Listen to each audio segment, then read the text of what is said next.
Hello, everyone, and welcome back to McFly's Movie House. I am your humble host, Marta McFly, and today's episode is a good one. It may or may not be about John Travolta, probably not, but it's going to be a good episode. We're going to be talking about Hollywood's black sheep himself, the great Nicolas Cage. For starters, his filmography is bonkers. You go to his IMDb, he has somewhere close to like 120 roles, just this crazy high number. So I figured it would be a lot of fun to highlight some of my personal favorites and those of my guests too. So my guest is a friend of mine in the film content creation space. He also runs a podcast with two other fantastic co-hosts, one of which you've met, Ash and Byron, and that's the Love, Death, and Movies podcast. So with all that said, let's welcome Harry Argyle to the pod. Hello, buddy. How are you?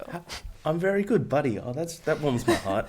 No, I'm really good. Thank you for having me on. I don't know, you messaged me months ago about this, being like, "Hey, I've got an idea. We should do a Nicolas Cage podcast." And I'm like, I will miss family funerals to be on this one. Like 110%. I'm there. It's so true. And then you got us both to wear t-shirts. So yeah. I love yours. It's, for those of you who aren't on video, you can't see, but it's a beautiful Cage collage. And mine is also Nick Cage, but it says John Travolta. For those of you that know, you know. But I'm super excited to, maybe. I'm excited to have you on here today. I know, obviously, you're a massive Nick Cage fan, to say the least. But your other Hollywood favorite is Tom Cruise. So the question is, who do you like more? Like, they're both like I'm a big fan of like separating art from artist. If we don't, they're both so weird. They're both so weird people. But no, it's Nick Cage. I love Tom Cruise. I think what Tom Cruise does for Hollywood is more important than what Nick Cage does. Because I think Tom Cruise, after COVID, single-handedly saved Hollywood. That might be a bold take, but I think there's so much evidence for that. But I'm best friends with Tom Cruise. But Nick Cage, for sure. Like, if I'm choosing between two movies to watch, it'll always be Nick Cage. Yeah, I mean, same. So that's good that we're doing this episode then. Yeah. But to give you the breakdown of what we're going to do, or before I do that, actually, more importantly, I always ask my guests to tell me what they've watched recently and what they recommend I check out. So what have you been watching? That's good. So I saw for the fourth time this movie. I'm not sure if you heard of it, Poor Things. Like, it's this little film. You should really put it on your watch list. It's really good. But no, you've watched that. That's great. A movie that you haven't watched that we've talked about. So Australia has a really fun thing where like movies get released months after everyone else, which is fantastic. I'm not sure what it is like in Canada. I don't know. Canada Better, for me is like by a little. Yeah, a little bit. Canada, for me, to be honest, is like Narnia. So I've got no idea if that land is even real. But I saw The Zone of Interest during the week. Ooh. And yeah, I haven't been able to stop thinking about it. So it's really dark. Don't take your family to see it. It is not fun for the whole family. But it's like, in my review, I said it's like not entertainment, it's education. And people that don't know, it's this whole movie about like the commander of Auschwitz and his family kind of like living next to the camp and creating this like dreamlike life. And it just made it like, it's super simple. You never step foot in the camp or anything like that. It's just all these day-to-day mundane tasks. But the idea of the background being Auschwitz makes it just haunting. And it's really good. It's really, you will love it. You will love it. I need to see it. I missed it was it playing at VIF a few months ago? I can't remember, but I didn't have an opportunity to watch it. Did not. Now I'm dying to. Question for you: does it have subtitles? I'm going somewhere with this. Yeah. It's all German. So one of my friends in the US, he tried watching a showing of it, had no subtitles, and then the theater didn't want to admit that they messed up after, so they were like, no, that's how it's supposed to be. No, there's definitely subtitles. It's like, yeah, you want to come see the screening? By the way, you need to speak fluent German. Like, that's such a stupid reason. Who's buying that? I know. It was the second time it happened at the same theater, so I think at that point they were like, listen. There's a common denominator right there. Exactly. Okay, but let's move on. Do you have anything else you want to share, or was that it? No, just that. That's it?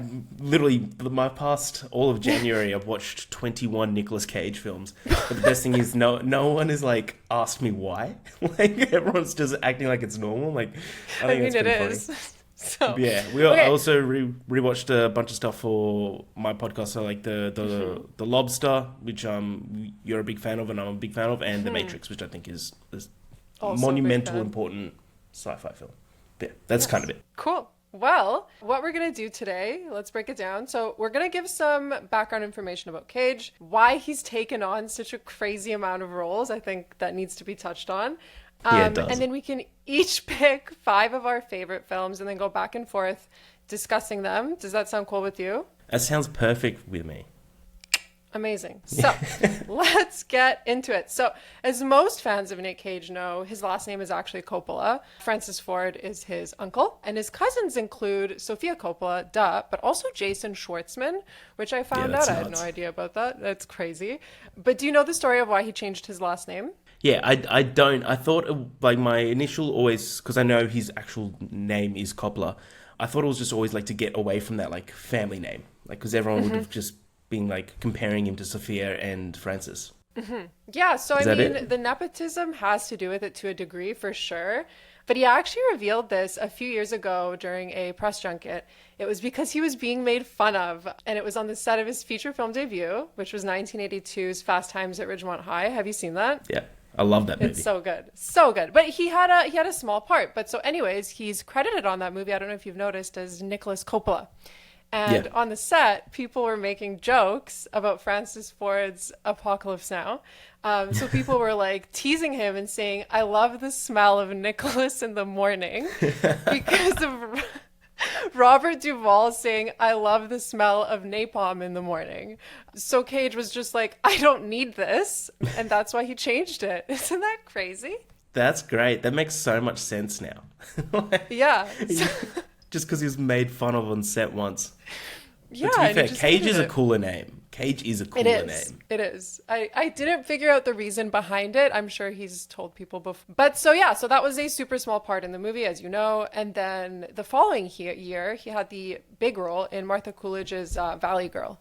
And that's a movie that I think is so much fun. Spoiler alert, it's not on my list. It barely made it, or barely didn't make it.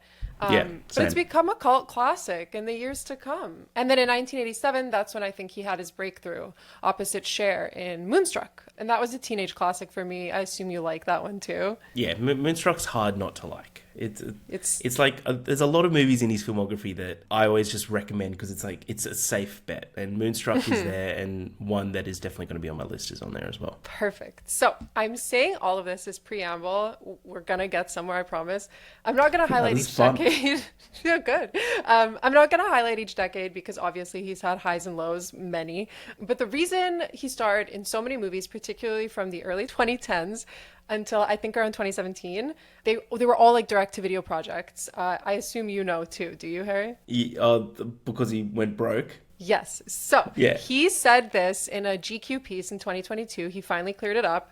I encourage everyone to check it out. But basically, he was so successful once upon a time. He had $150 million fortune. He lost it all. And so why is that? So in 2009, he sued his former business manager for allegedly, quote, leading him down a path toward financial ruin.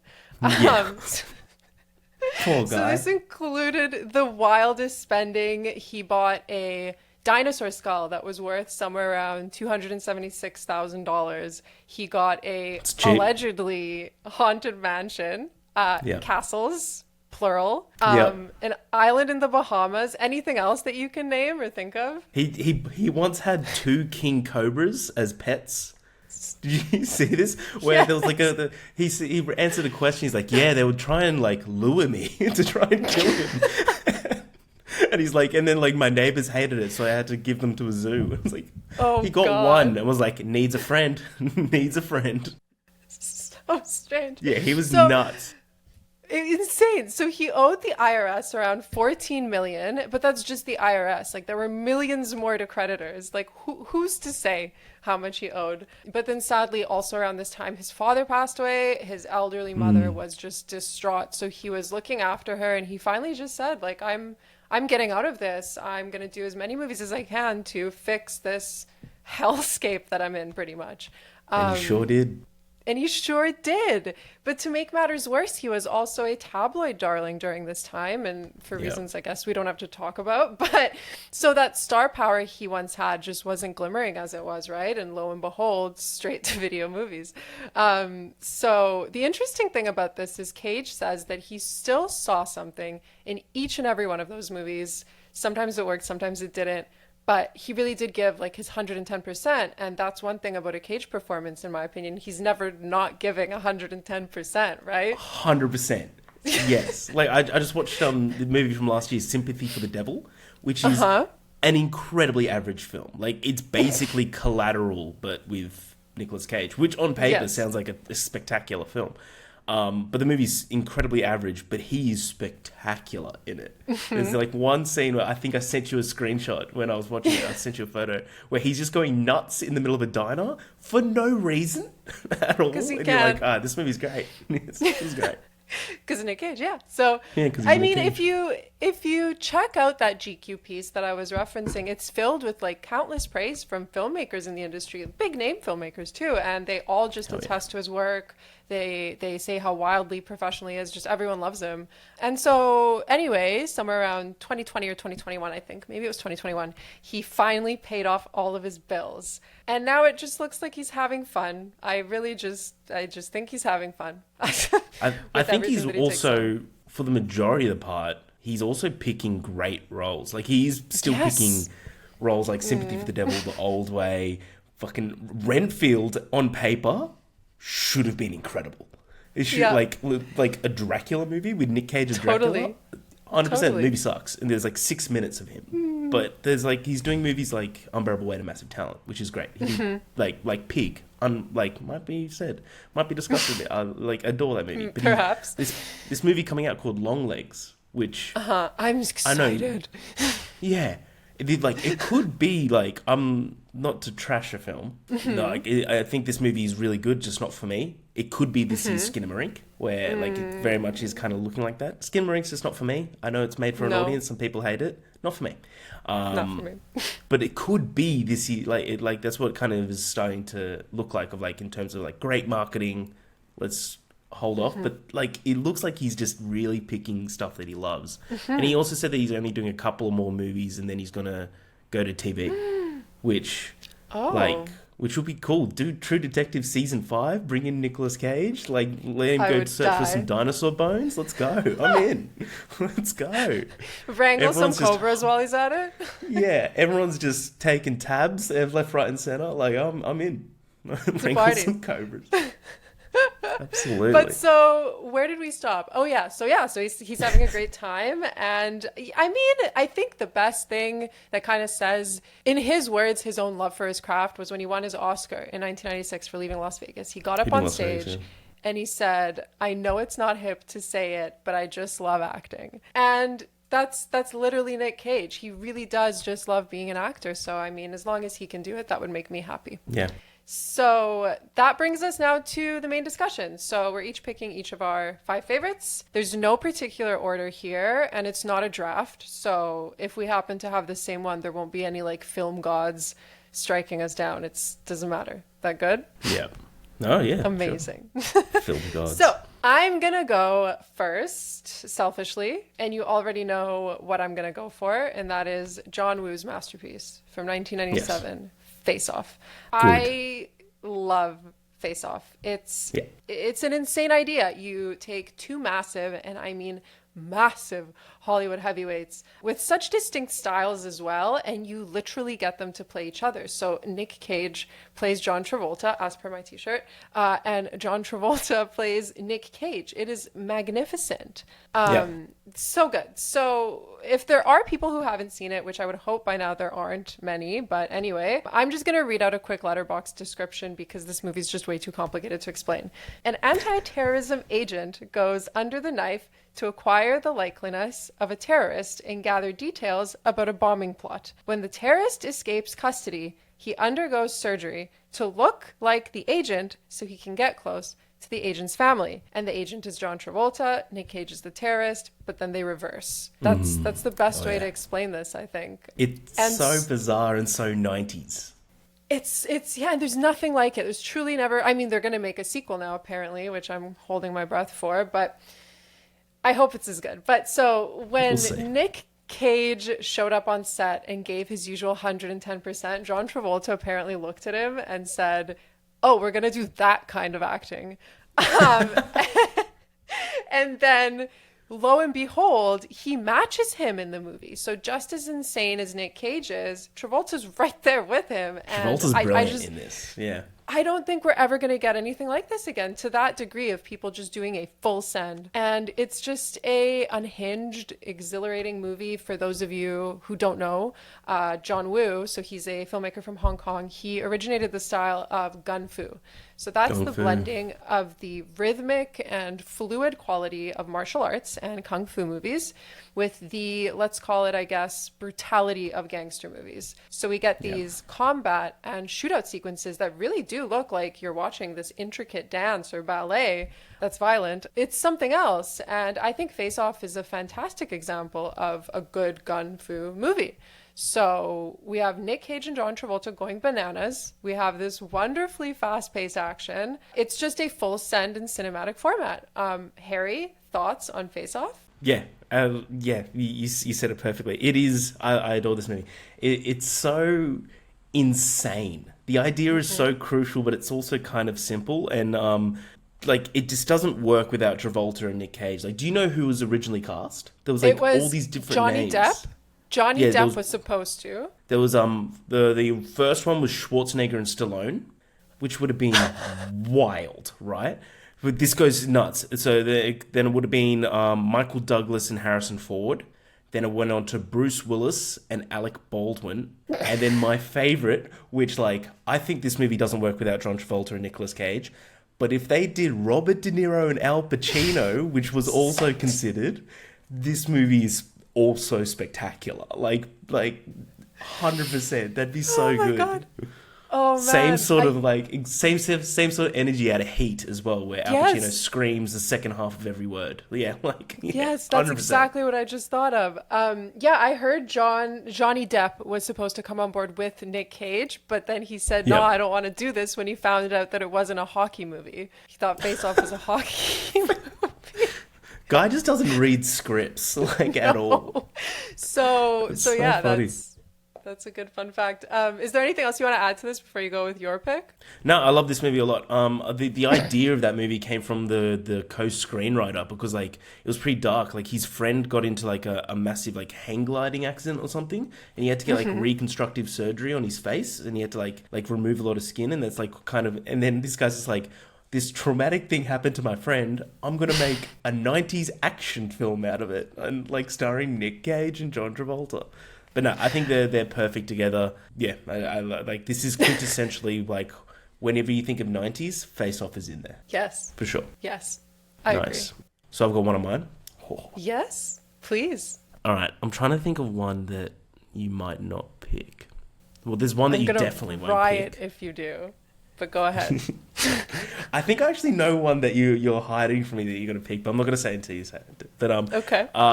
my pick I think is probably Nicolas Cage's best performance, and that is in Adaptation, Charlie Kaufman's and Spike Jonze's Adaptation. I love this film not just because of Nick Cage, but because of the whole story behind it. How Charlie Kaufman, got given a book, the Orchid Thief, and basically got told to make a movie out of it, and he got into insane writer's block and didn't know what to do. So instead, he wrote a movie about himself getting the Orchid Thief and being told to write a movie about it, and him getting into the writer's block, and like he has this twin brother Donald that is just not real at all. Like that's just like he's like it's like his like successful subconscious, which like he's always going to be jealous of, and this whole like deep-seated criminal background around this flower thief like in Florida, but it's perfect. And it was nominated for a bunch of awards. I think that, oh my god, who plays the opposite? I'll find him. He won the Oscar. I think Meryl Streep also got nominated, and I think it won for best original screenplay as well. But I love Adaptation. Have you've watched Adaptation? I haven't seen it since I was maybe like 18. So, I mean, I don't Oh, remember what I watched yeah. last week, but That's I fair. need to give it a rewatch. It's been a while, but I think whenever he takes on more serious roles like that, he just shows what a good actor he can be once you For get past sure. the cage rage, you know? The Cage Rage. Yeah, Yeah. it was Chris Cooper who won the Oscar for Yes, Best yes, yes, Supporting. yes. I always get him and Crispin Glover always mixed up. But I wrote a Yes. quick note about adaptation. Adaptation is one of those movies you'll watch once, get to the end, and wonder what is it that you actually watched. This film discusses the film industry in such a critical way throughout the entire story. Adaptation, however, focuses specifically on the difficulty of screenwriting. It seems to be a satire about screenwriters themselves, discussing the search of a muse, the incredible depression that overcomes an author without a vision, and then the personal revolution and elation that happens when a big idea occurs. And this whole movie is just so weird and unique, and just I know it's so creative of what Charlie Kaufman was able to do, and that is really why I think he is one of the unsung gods of Hollywood. Is Charlie Kaufman? Yeah. Like no one nearly gives enough flowers to Charlie Kaufman nowadays. It's so true. And I mean, all his things are so rich and layered. Like the stories are always so layered. Like you can immediately tell when he wrote a movie. Like it's so obvious, Yeah, absolutely. you know? I love it. But that's adaptation. That's adaptation. So I'll go next then. I don't think this one's going to be on your list, especially because I saw your recent rating for it, which kind of hurt my heart, but that's okay. Is it I am the one I happy. did last night? Yeah. No, I think it's a great movie. It's a great movie. I'm so happy it exists because it's from one of my favorite filmmakers. That's David Lynch, and the movie is the Nick Cage and Laura Dern starring Wild at Heart from 1990. So this was actually adapted from a novel of the same name by Barry Gifford. Harry, I'm surprised you didn't wear a snakeskin jacket for this episode as well. So I did try and source one. Okay, I'm not gonna lie. Stop. I went to op shops. I don't know if you call it thrift stores in America. Ah, yeah. We went to there try and find one. I found one online, but it was like expensive, and I'm like, how much am I committed to this bit? Like, so I didn't go full through with it. But tell you what, that snakeskin jacket is fire. It's the best. It's sick. It is Ever. sick. So, Wild at Heart. Understated. I think it's such an understated Lynch movie, in my opinion. It won the Palme d'Or at Cannes when it came out. It was a controversial win at the time because some folks did not like it. Like, violently did not like it. But it's just this surrealist road trip film that is also just drenched in fairy tale elements too, which I think is really cool. It carries a lot of parallels with The Wizard of Oz, and that's because Lynch is a massive Wizard of Oz fan. I don't know if you saw, there's a 2022 documentary, it just got added to the Criterion channel. It's called Lynch Oz, that I recommend checking out. It kind of dives into his obsession, but that's not the basis for today's discussion. So let's get back to the Cageathon. What was I saying? Oh yeah, the letterbox description. I'm going to read the letterbox description for Wild at Heart. That states, young lovers, Sailor and Lula, run from the variety of weirdos that Lula's mom has hired to kill Sailor. So that's a lot more simple than the face-off description, but that's pretty much what it is. As I said, this is phenomenal. Cage and Dern are flawless. They have a great connection, I think. They're great. Yeah, when they were interviewed for the New York Times when this came out, they were just gushing about how awesome it was to portray two characters so violently in love. And Cage was obsessed with his role as Sailor after he read the book, and just the passion that this character had. It was something that he believed Sailor carried more than anybody else he had played that thus far. And so, as I was saying, it's just this twisted little road trip fairy tale, exactly what you would expect from Lynch. And he actually shared some insight in a really good book that I own called Lynch on Lynch. But there's a quote where Lynch elaborates on that Wizard of Oz connection. He says, "I love the Wizard of Oz, and somewhere along the line it struck me that Sailor and Lula would be the kind of people that could embrace that kind of fairy tale and make it really cool. The world in the film was awful tough, and there was something beautiful about Sailor being a rebel, but a rebel with the dream of the Wizard of Oz," which I love. But Cage pulls this off perfectly. He's just this romantic rebel in his snakeskin jacket. That's, what is the quote? 100%. A symbol of his individuality and his belief in personal freedom. That was right? I think it was. Yeah. Yeah. Oh, and then of course we also get Willem Dafoe as Bobby Peru. Who is such a Peru. creepy little freak. I was just about to say he's one of the most disgusting and vile antagonists I've ever seen in cinema. Like, Yeah. period. He's so gross when he has that, Yeah. like, what is it, the sock that he pulls over? Oh, it's so weird. But the way that spoilers for Wild at Heart, the way he goes out is like so deserving of that character. Where it just makes him look like an absolute idiot. Like, oh, I love that scene. I love that scene. But I don't not like this movie. I think this movie's really damn good. I wanted to give it 4 out of 5. I might on like another watch. But I know something about something about. So me and Lynch, we respect each other. We're just not on the same wavelength, I feel. There's like all the movies I've watched of his, like I've always like walked away being like, that's a great movie. I'm just not sure if it was for me. But everything you say is perfect. Like, I think that Laura Dern and Nick Cage were incredible in this. Like, especially Laura Dern. I thought Laura Dern kind of stole this movie for me. I thought she was like outstanding. But this movie is so intoxicating as well.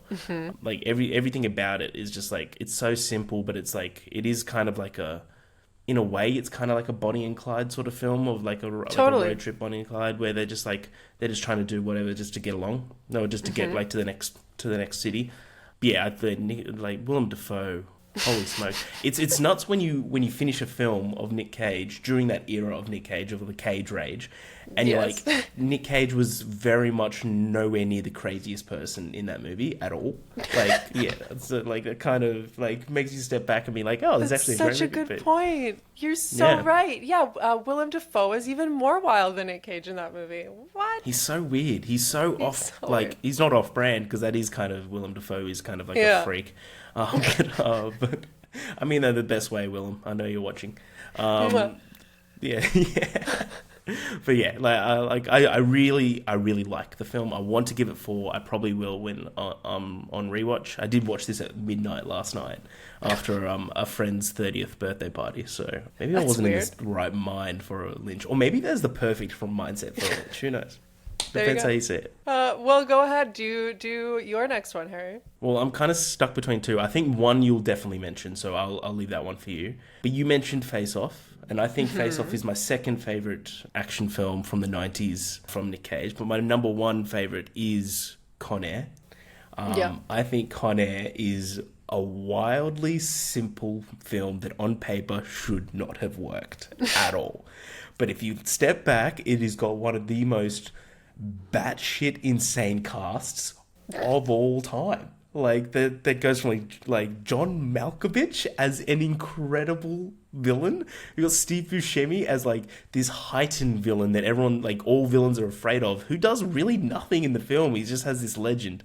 But Nick Cage's performance in this is incredible. Like this, he went to Alabama. Sorry, I've got the. Sorry, I'm getting ahead of myself. The synopsis of Con Air, for those that haven't seen this absolute goddamn masterpiece, it is what it says in the name. It's cons in the air. But when the government pulls all of its rotten eggs into one airborne basket, and this is adorable, it's asking for trouble. Before you say pass the bath bag, the crooks control the plane. This is such a wild description, Letterboxd. But it's transporting all the like maximum security prisoners into a plane from one prison to another. Wow, Letterboxd is wild. But yeah, I adore this movie. The Nicolas Cage having just such a massive southern accent and that hair makes this film. He went to Alabama for like months to just work on his accent. So he just lived in Alabama. He just like... I love it. Was around town. That's amazing. But the best line out of all of his movies is in this movie where he goes to the fuselage and the guy's going through all his stuff. He's like, put the bunny back in the box. Amazing. Me and my brother, we're close. We're good friends. He's a good dude. Every day he calls me, or every couple of days, and I always pick up, I'm like, hello? He goes, put the bunny back in the box. Yeah, every single time. So like Con Air is like one of our films for sure. I love Con Air so much. What do you think about Con Air? It's another one I haven't seen in ages. I feel like I went on this massive Nick Cage kick in like the 12th grade or something. Yeah. I watched all this, the good stuff, the bad stuff. This was when I watched Vampire's Kiss too. So these are all movies that I need to revisit. Same with that one. So it's in my cards. it's one of those it's one of those movies that it's such a cheesy 90s action movie, but it embraces it, and it like it's one of the most one-liner-esque films of his entire filmography. It's so good. And again, on paper, this idea of all these convicts on a plane and taking it over and going for a joyride should not work. This shouldn't work at all, but it does, and it does it brilliantly. And it's because they put so much into it. They put there's so much production value in this movie that it's so good. There's one line that Nicolas Cage is talking to John Cusack where he's just like, "There's two men in this world that I trust. I'm one and you're not the other." And you just never know who the other person is. He's just saying lines. This could just be an improv line that Nick Cage does. Probably. And no one bats an eye. I love Was Con it Air, Dave man. Chappelle in that as well? Dave Chappelle played pinball. Yeah. Yes. Yeah, and he was amazing. Yeah. And every line that Dave Chappelle did was improv. Like, he went up to, like, another convict, and he's like, "Your breath smells like shit." And he goes, "And he didn't even tell me he loved me." Random lines like that. Amazing. Man, Dave Chappelle's incredible in this film. Okay, that's in my Air. cards soon. Oh, I wonder if that's streaming anywhere. Oh, I think it is on Disney Plus. It's on Disney Plus, which is there you go. wild. It's on Disney Plus. Disney Plus has it's some because weird stuff. Disney owns everything, I guess.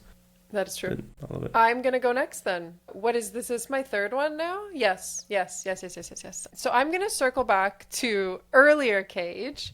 I'm going to go with 1987's Raising Arizona by the Coen That was brothers. the one that you would. Yep. Good. Yeah, of course. It's a movie that makes me howl. I laugh so hard when I watch this consistently, which is par for the course for a Coen Brothers comedy. I mean, duh. But I also think this may be their most wholesome comedy, weirdly enough. Yes. Right. It's strange to say that. So let's do a letterbox description. Quote: "The Coen brothers tell the story of an absurd yet likable family with an unproductive couple as the focal point. The couple has gotten themselves into some trouble while kidnapping a baby and give Hollywood one of the most memorable chase scenes to date." Yes. Yeah. Yes. So it's bizarre that a film about a couple kidnapping a baby can be so wholesome, right? It's basically about an ex-con trying to go straight and make a better life for himself. So cute. So this was an early era Nick Cage film that I watched that just made me fall in love with him. He's just incredible in this. The Huggies heist sequence. I was going to bring it up. Yeah.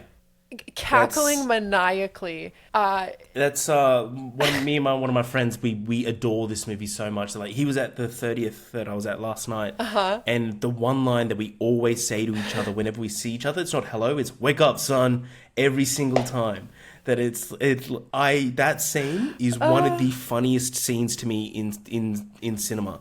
When it's so good. It's Holly Hunter, right? Is it Holly Hunter? Bonnie Hunt. Yep. Bonnie Hunt? Holly Hunter. Holly Hunter. Now I'm second guessing myself. I'm pretty sure it's Holly Hunter. I think Bonnie Hunt's out of the Green Mile. I think this is Holly Hunter.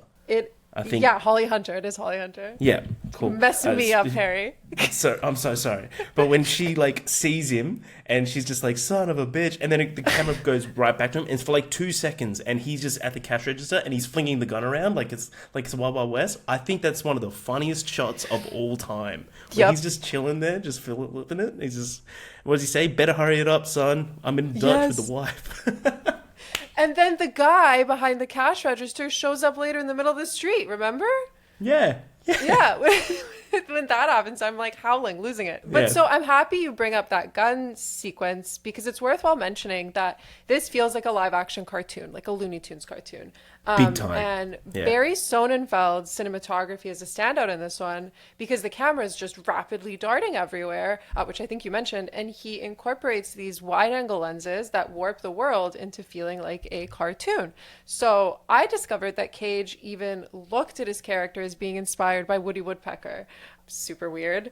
But so I don't know if you've noticed, he has a tattoo of a Woody Woodpecker-esque character on his arm for the role. He even modeled his hair, which was spiky and kind of messy, makes sense. like Woody Woodpecker. So I think this film truly put Nick Cage on the map alongside Moonstruck, which came out the same year, I think. Yeah, 1987. And what's interesting is that the Coen brothers were initially skeptical to have Cage for this role. He fell in love with the script, and he was so enthusiastic that he kept pushing them for this. And initially his Southern accent wasn't the best. So they took a leap of faith. They got him a vocal coach, and I think he crushed it. What do you think? Yeah, I think it was brilliant. Like again, like this is very much like the start of like him becoming a superstar, I believe. Again, this is such a low budget, like a small film for sure in terms of like the Hollywood blockbuster. Yeah. So I think it's another kind of retake on the Bonnie and Clyde sort of story, but it's not like they're just, it's kind of like the opposite. They're trying to get out of crime and they just want to start a family. But it's awesome. Like I know there's the one shot where the camera zooms up to, I think it's Florence, Arizona, is the mother of the baby, and after Nathan Jr. gets taken, and it's all homage to The Evil Dead, because Joel Coen was an assistant editor on Evil Dead. So they wanted to do, which is awesome. Which also, shout out to the names of the 5 kids, which was Harry, Barry, Gary, Larry, and Nathan Jr. I love that. I love it. It's always going to be like a point of trivia that I'm always going to remember. It's so good. Also, that shot, I still marvel at how that was filmed. When the camera goes up the ladder and lands into Florence, Arizona's mouth. Yeah. What the hell? It's the craziest shot. I still don't know how they pulled that off. And back then as well. Like, this is like you could probably easily do that nowadays with, I don't know, like just the amount of technology that we're able to source now. But like, yeah, back then it's like, it goes to show you like what the Coen brothers were destined to do. Because this was written by both of them, but this was directed by Joel, right? Joel, yep. Yeah. Because Ethan's directorial debuts this year. That's Drive Away Dolls. Yep. Yeah, they're awesome together. I love the Coen brothers, man. I adore them. And shout out to Frances McDormand in this film. Yes. As soon as she appears, I'm like her range is unbelievable. Because in real life, I'm sure she's a lovely person. She seems like a stone cold character in real life, which I respect. Like, you've probably gone through a lot. Like, but her character here is unbelievable. Yeah, like if you're married to one of the Coen brothers, like it's probably not wild. It's probably a pretty hectic household. Yes. But, I'm so glad you mentioned Raising Arizona, because this is I mentioned before that like it was one of the other movies we were talking about of like, this is such an easy film to recommend. This is the easiest film to recommend to anyone. It's the safest recommendation. This and Moonstruck, as you said. Moonstruck, yeah. That's right. Yeah, absolutely. It's so easy to recommend this movie to anyone. 1987, that was the year of easy movies to recommend, I guess. Amen. Yeah. Let me go down. You ready for your next one? I'm always ready for my next one. Yeah. You go early Cage, I'm going to go later Cage. One that came out in 2021, which I do think is like one of the cornerstones into like his new revolution of like his perspective. I know you love this film as well, thank God. A lot of people don't, but I do think on Letterboxd a lot of people do, so thank God. I'm going Pig. I think Pig is a spectacular film. And like I loved Pig. I've seen it 4 times now. I really, really liked it to loved it first 2. And it's only the last 2 rewatches which I'm like, this is actually a stunning film. Like all essence of it. It goes down to like, not like, it shows an entirely new side of talent that Nick Cage has. Like, he's not that zany, over the top Cage rage, but it's also like this like subdued character that has like this whole like mythology behind him, which is awesome. But the whole movie is just centered around the world building. This whole underground food world, which has an underground food world fight club in the middle of it, which shout out, like, that's so good. And it's not even that they fight each other, it's just like, how long can you not get knocked out? Like, that's kind of what I love that. And honestly, one of my reviews for this film was like, I honestly think it's just someone following Nick Cage around with a camera. I don't think there was any script or any film. I just think this is what he does on like a long weekend.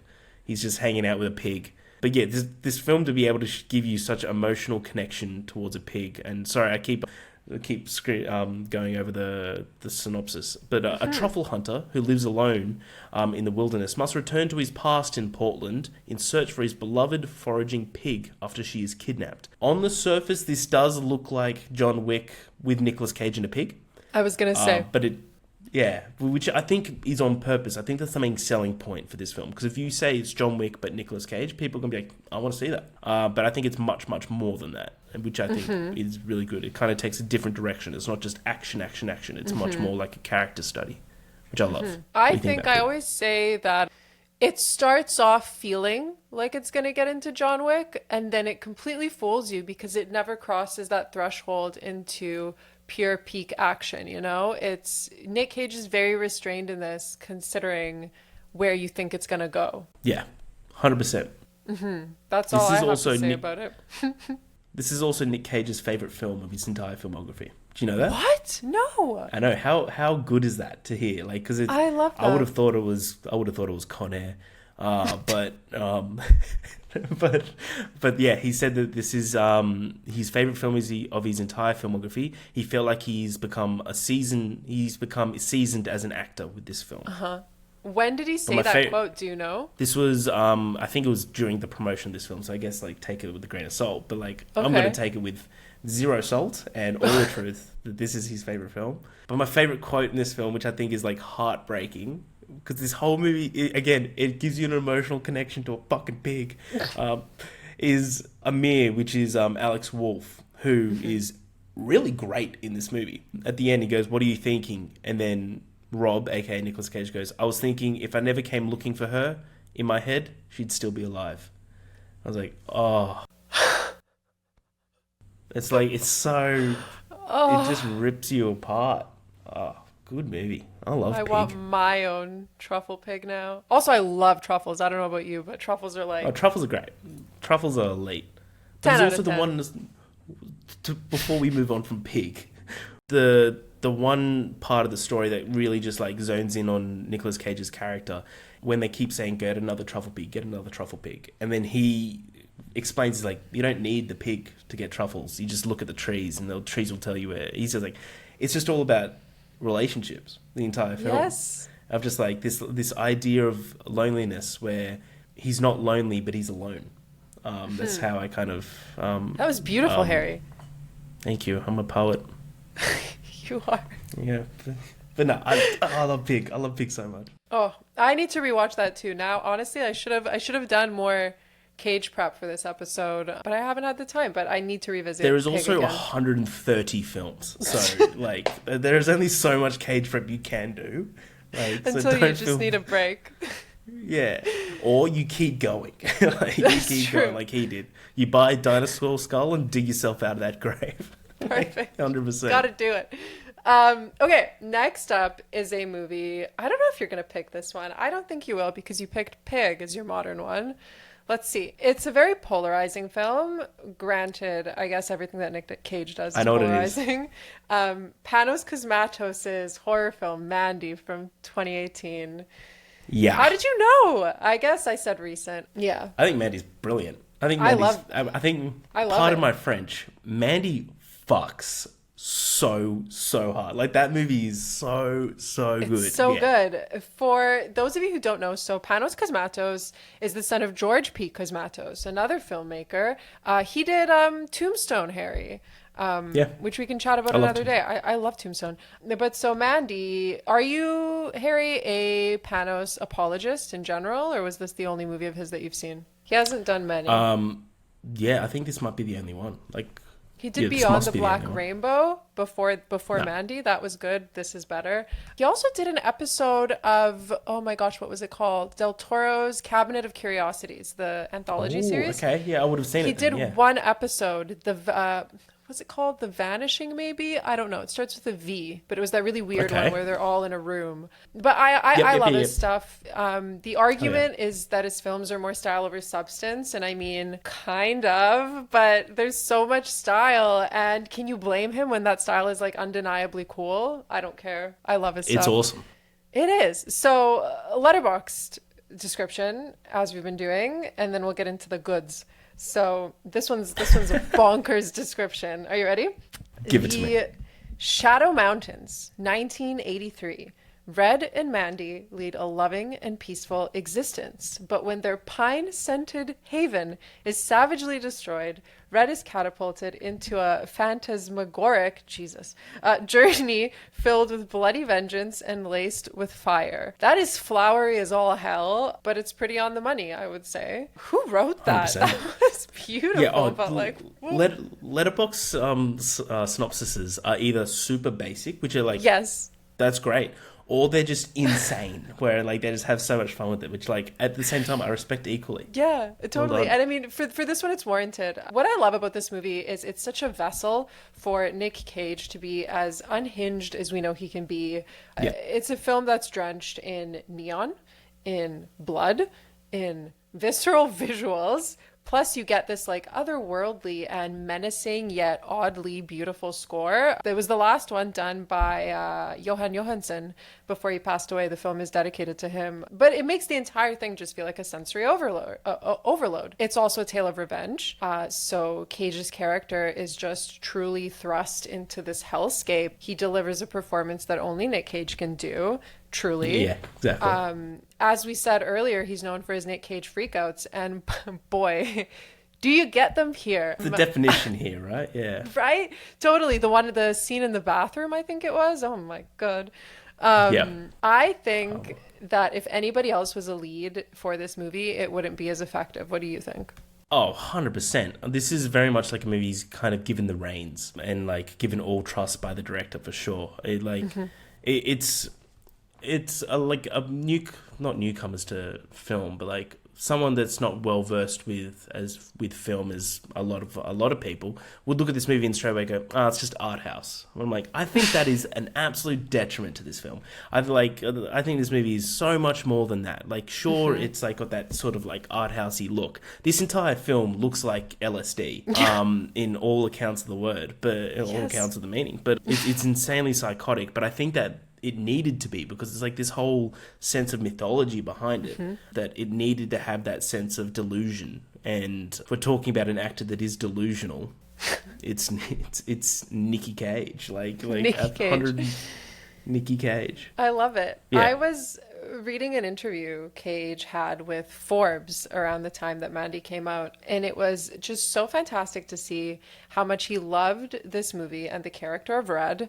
Keep in mind, this came out in 2018 while he was still in debt, I believe, but also after he experienced all those crazy career highs and lows. So he told Forbes, and within this context, it'll make sense. He said, quote, "The Red character is a vessel where I can, I believe, conjure up the emotional content necessary, whether it be through my life experience or my dreams or my imagination, to play the part authentically." So it begs the question, could Nick Cage have done something like this earlier on in his career? I don't know. Yeah, like you don't really see the Raising Arizona Nick Cage doing this. No. It's definitely like him as a seasoned actor, like him like Totally. transforming himself. Like this is definitely like, you know, again, people that aren't well versed with his filmography think of Nick Cage, they think of the guy that's insane. They think of all the memes, and this is kind of him like combining all of that shit and making this role his. Like that's entirely it. For sure. Exactly. I mean, and what he did say as well is that he loves taking on indie or lower budget projects like this because it's the kind of thing that he thinks gave him his start as well. The movies that gave him the most opportunities, right? So he mentioned that the more big budget he goes movie-wise, the more difficult it is to come up with an original film. And that's why I love Nick Cage so much, is because he really does champion the little guys, always. Yeah. I reckon, like, even though he doesn't need to, he would still say yes to vast majority of stuff. Totally. He doesn't really matter. Because, again, I think you said at the beginning that he's just doing what he wants to do now. And I think he just has fun. Like, he's filming a film in Australia at the moment, which he stopped in Sydney for... I'm in Sydney, by the way, in Australia. And he's filming it in Perth, but he stopped in Sydney for, like, half a day. I went looking. I went around, I was in the city like for some meetings, and I'm like, I'm gonna just hang around like the main big like restaurants in Sydney Nicky? to see if he's there. But yeah, apparently he was in and out of Sydney, so I'm like, oh man, I've been fortunate enough with my job to be able to meet some stars. There's two people in the world that I would be starstruck by, and it's Nicky Cage and Dave Grohl. Like 110%. Yes. I wouldn't know what to say to Nick. But they both seem like such kind people to their fans. Both, they would understand. Both men that you mentioned. Yeah, totally. Absolutely. They would, yeah. Oh, and Toni Collette. I wouldn't know what to do with if I see Toni Collette. Is she Australian as well? Yeah? Yeah. Yeah, she's a national treasure. Oh, bless her heart. Yeah. Did you want to go next, Harry? Tony. Yeah. Yeah, I do. Cool. All right. So I'm going to read you a quote, and that's going to tell you what this film is. Oh, God. 180 years of searching, and I'm 3 feet away. Of all the words written here about freedom, there's one line that's at the heart of all the others. Quote, but when a long train of abuses and usurpations, pursuing invariably the same object, evinces a design to reduce them under absolute despotism. It is their right, it is their duty to throw off such government and provide new guards for their future. People don't talk that way anymore. It means that if there's something wrong, those who have the ability to take action have the responsibility to take action. And I'm going to steal it. I'm going to steal the Declaration of Independence. National Treasure, 2004, one of the greatest movies that ever be made. 110%, I'm getting a tattoo of National Treasure in the next 6 months. You can't tell me no. This movie is spectacular. This movie filled the void with Indiana Jones when he went off. He tried to come back with Kingdom of the Crystal Skull because of National Treasure. Bombed, and then National Treasure came back, made Book of Secrets, and everyone's like, "Oh, greatest sequel of all time, might be." And if he comes back for National Treasure 3, it is the greatest trilogy of all time. National Treasure is single-handedly one of the most fun and original adventure films ever made. National Treasure. We need to put in like a applause track after that. You did not come up for air. That was beautiful. I can't. No, you know who else didn't? Benjamin Gates in National Treasure until he found it. Quit crying. You know what I love about this movie is that Sean Bean lives. It's like one of my main comments. Is like, that's actually a really well done, Sean. He probably went to the last page. He's like, am I missing something? Like, where's my... There must be like another couple of pages I'm missing here, but no, he lives. I adore National Treasure. So the little synopsis, if you haven't seen this absolute goddamn masterpiece. Modern treasure hunters led by archaeologist Benjamin Gates search for a chest of riches rumoured to be stashed away by George Washington, Thomas Jefferson and Benjamin Franklin during the Revolutionary War. The chest's whereabouts may lie in secret clues embedded in the Constitution and the Declaration of Independence, and Gates is in a race to find the gold before his enemies do. Okay.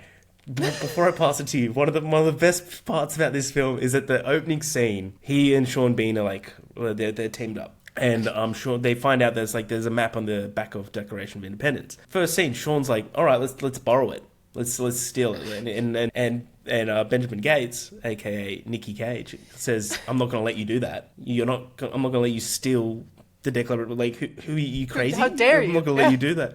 Like, that is a stupid thing to do. 20 minutes later, Nick Cage goes, I'm going to steal the Declaration of Independence.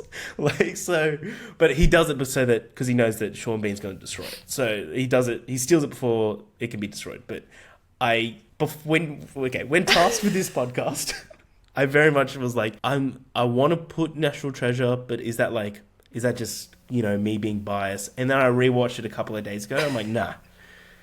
I adore this movie. I'm very much like on TikTok. I'm very much myself. I don't care about anyone else's rankings or anything. My rankings are always the same. I don't care about the comments. The National Treasure is in my top 10 films of all time. I might have gotten some death threats. I don't care. So did Benjamin Gates when he saw the fucking gold. So yeah, National Treasure, absolute 10 out of 10. Probably the best movie ever made. Who knows? I'm speechless. I don't even know how to follow up with any information after that. It is, you follow up with a sequel, which is National Treasure 2, Book of Secrets. I'm Harry, not on this podcast. You have your own. No, yeah, I've been dying to rewatch this. Whenever I bring it up to anybody, their answer is, why do you want to watch National Treasure? Kind of offensive, but get new friends. My friends go, when? I will come over to Australia and we can binge it over and over Yes. again in a loop. Sounds delightful. I have nothing else to say that you haven't said. Do you have anything else to say that you haven't said? No, just National Treasure is my Roman Empire. It's the I one that I respect always it. just yeah. Oh, I respect it. what a good movie. But what a good movie. I think that is also on Disney Plus. It is. Yeah, for sure. They did the They have Disney it all. Mm-hmm. show, which I haven't watched because it didn't have Nick Cage in it. And my ruling with all life is no Nick Cage, no Harry Argyle. Like, so, you know, it's a simple Denied. rule, and they broke it. There you go. So, sorry. There you go. Sorry. Okay, last one for me. I can't believe we are nearing the end. I wonder if you know which one this is going to be. This is going to be such a curveball, or maybe not. Is it a modern one? No. I was going to say yes, and Okay. I realized we're old, so no. Actually, very much so no. We're not Oh, that then the old. one that I thought you were going to pick is... Okay, go ahead. What go is ahead. it? What is it? What did you think I was going to pick? I thought you were going to pick Color of the Space. Yeah, but then I went with Mandy, and I was like, I They're can't make kind of them the all same, like yeah. neon and, 80s-y. That I one's love really that you cool, love Color of though. the Space, by the way. It's I very do. cool. It's so Lovecraftian. It's fantastic. But no, So you're going to mine's- pick... You're going to Sorry? pick Ghost Rider 2, Spirit of Vengeance. Yes, of course. That was exactly what I was going to pick. Sorry, continue. I just had to get over it. It's no, of course. It was one that I saw recently for the first time. That should give you a hint. And I had no idea what to expect. And that is 1999's Bringing Out the Dead by Oh, Martin yeah, great Scorsese. one. Script by Paul Schrader, based on a book by Joe Connolly, Domino Effect. But this movie, I don't even know what to say. I would say that Bringing Out the Dead, along with King of Comedy, are two of Scorsese's most fever dream-like movies. Probably. Granted, they're different in tone to a degree, but they're just so incredibly overlooked in his filmography. Don't you agree? Oh, 100%. Yeah, wholeheartedly. I love this movie. Totally. I watched it like during school. It was like one of the it was like like one of my last years. We were doing a movie about like I did film class, and I did like the highest English class where we had to pick mediums that was about, I think it was like about like the breakdown of like mentality, and that's like entirely this whole film's about exhaustion. Absolutely. Which, So the plot really quickly on Letterboxd. Wow, it is really only 48 hours. Sorry. Anyways, 48 hours Which is into the insane. life. Insane. 48 hours into the life of a burnt out paramedic. Once called Father Frank for his efforts to rescue lives, Frank sees the ghosts of those he has failed to save around every turn. He has tried everything he can to get fired, calling in sick, delaying taking calls where he might have to face one more victim he couldn't help, yet cannot quit the job on his own. That's totally Yeah. it. So what's interesting about this film is when you read the plot, you're like, Jesus Christ, this is depressing. It must be super heavy. Yeah, it is. Both of those things, 100%. But then it's also darkly humorous, which I guess is similar to King of Comedy, where there are so many scenes that you're watching and you're just unsure if you should laugh or be disturbed. Like Tom Sizemore, for example, he's borderline feral in this So movie. good. He's so good though. Crazy. Like, he's just like, just let me beat the shit out of this guy in an alley. And he's like, you're a paramedic. Like, at the end of the, that's Insane. great. Him and Ving Rhames. Ving Rhames, I think for me is one of the Incredible. Like Nick's great in this. Patricia Arquette steals it for me, but Ving Rhames is such a good little side character. I know, and I him. love that it's so episodic too. So Nick Cage gets paired with all these different people, right? When he goes for these jobs every night. But I personally think that with all the other movies I listed, so what did I do? Face Off, Wild at Heart, Raising Arizona, Mandy. Those are all movies that were by and large fun. But Bringing Out the Dead is a It's not fun, phenomenal yeah. showcase, of Cage really being able to handle heavy material and just show this man's journey of utter despair, devastation, all due to his job, and even his eyes, which are like usually so piercingly blue, they're just empty. There's nothing there. Yeah. He conveys so much suffering, and his job is grueling and it's painful, and it's made him this way. So it's one of those movies that, like you said, Harry, you feel exhausted after watching it. 100%. Yeah, interestingly, this year, 2024, yeah, we are in 2024. I thought about that for a second. Cage had an interview with Deadline where he spoke about the resurgence of this film, Bringing Out the Dead, as it definitely wasn't considered like a top tier Scorsese at the time. But Cage thinks, this is why I asked you when that Pig interview was, but Cage thinks that it was misinterpreted, Bringing Out the Dead, and wasn't marketed correctly, which I agree with, because people were expecting like a action movie with a paramedic and ended up watching something so heavy. Yeah. And Nick Cage loves this role. He thinks it's one of his best movies. That's It all is, I have. for sure. And I know that Marty Scorsese hated filming it because he's a small little man, and he had to do the dead of night, and it was like super cold where he was, and he's like, I hated filming it. Oh, you adorable little munchkin. Aww. But yeah, I love this movie as well. But Patricia Arquette is spectacular in this film. Yes. She's always so good. But yeah, I never thought about it that way, how it's like episodic. But now you say it absolutely is. Yeah. With, like, from John Goodman to Ving Rhames to Tom Sizemore, like, but they're all so different. And he, like, every single time he's just trying to quit. He wants to get fired, and no one's allowing him to do that. Ving Rhames is saying yes to absolutely everything. Yes. Tom Sizemore's saying yes so they can go like beat people up. Yes. Like, and then John Goodman's like even worse, that he's just like absolutely just over everything. Like I love this movie, but yeah, it like you never feel exhaustion as much as after seeing a film like this, where you said it perfectly. Like normally in his films, his look is very like astute, and it's like very like kind of model like in a way, but in this film at all times you're like, you look awful. There's one scene where he's like following Patricia Arquette as she leaves the hospital. He's just like in like casual clothes, like a jacket and everything, and she just like he's following her for like a good 15 minutes. But he's Nicky Cage, so it doesn't matter, and he looks terrible. Yeah. He like. Yep. So I wonder if, like, I'm not sure about the behind the scenes of this, but I wonder if he actually like stayed up for like a whole day before doing any shoots. Yeah, so like just to kind of, because he looks like it. Yeah, I love this movie. It's a great pick. Ah, thank you. Yeah, it's one pick that doesn't get as much talk, and I think more people should watch this movie. Yeah, it's a great pick. Yeah. What's yours? That's kind of all I've got. I've got like some honorable mentions.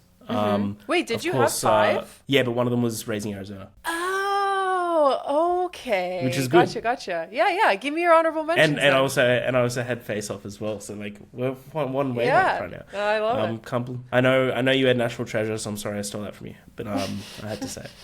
But some great honorable mentions that you've mentioned already. Some of them. Moonstruck was great. Leaving Las Vegas. If you're going to talk about that at all, I'm not sure. But Leaving Las Vegas, absolutely great. Mandy, I had there. Matchstick Men, a great Ridley Scott film. Lord of War, which is just a really, really fun 2000s. One of the films that I think is just severely underrated and is Michael Bay's best, which is The Rock with Sean Connery. I think I've seen that. Movie. That is a fucking great action movie. It's all about like it's like a heist of Alcatraz.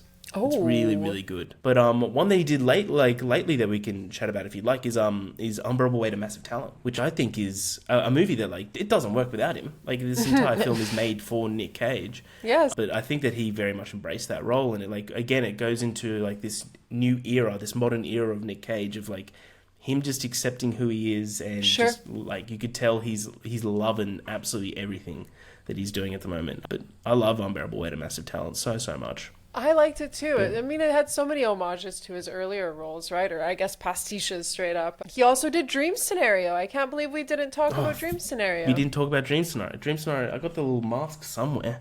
It's somewhere. I can't find it. But I trust you. I love Dream Scenario. It's so good. It was incredible. I loved it. I want more people to see it. And also check out more of Christopher Borgly's work, because he did, gosh, what was it called? Sick of Myself. Was it Sick of Myself? Yep. Yeah. That's a I've great got movie. tickets for next week to watch that. Ooh, okay. I'm not going to say anything, but I think you're going to like it. It's equally unhinged. I'm sure I will. Man, I love those type of movies though. They're so good. They're like, I loved Dream Scenario. It's one, again, that's a movie that doesn't work without Nick Cage. And there's absolutely some specific scenes that are insanely Cage-like. But I'm not going to spoil it for anybody, but I know exactly what you mean. Well, my friend, it pains me to say this, but I think this is all we have time for today. We could talk about Cage for hours. You may have to come back for Cage Rage 2.0. Please. Or we could do a No, that doesn't work. A Tom Cruise cruise. That was bad. Cruise control. Cruise Well, control. cruise control. Yeah. Come back for cruise control. I don't mind that at all. Be amazing. And then we can get matching t-shirts again. But can you tell the lovely people where they can find you online, your socials, the podcast, etc.? Yeah, don't find my LinkedIn or anything like that. That'd be weird. But on TikTok, I'm just that movie guy, that.movie_guy. But just Harry on anything, you'll be able to find me. Harry Movie, you'll be able to find me. But also our podcast, which is Love, Death and Movies. Marta, you're coming on next week, which I'm sure will be out long before this is up. Watching this little film, you've never heard of it, I know, but I reckon it's In the Mood for Love. I think you like it. Yeah, no idea. See. Maybe it's not a Michael Bay film, so that's like kind of what is going to be working against you there. Yeah. So Love, Death and Movies, the podcast. Follow us on everything, and then so that movie guy on TikTok. Cool. And I'll add that in the description. But thanks for coming on. This was fun. I love this. No, this is awesome. This is a great start to my Sunday. I love it. Amazing. Well, thanks, Harry. I will talk to you later. Thanks for hanging out. Bye-bye. I'm going to go watch National Treasure again. Do it. See ya.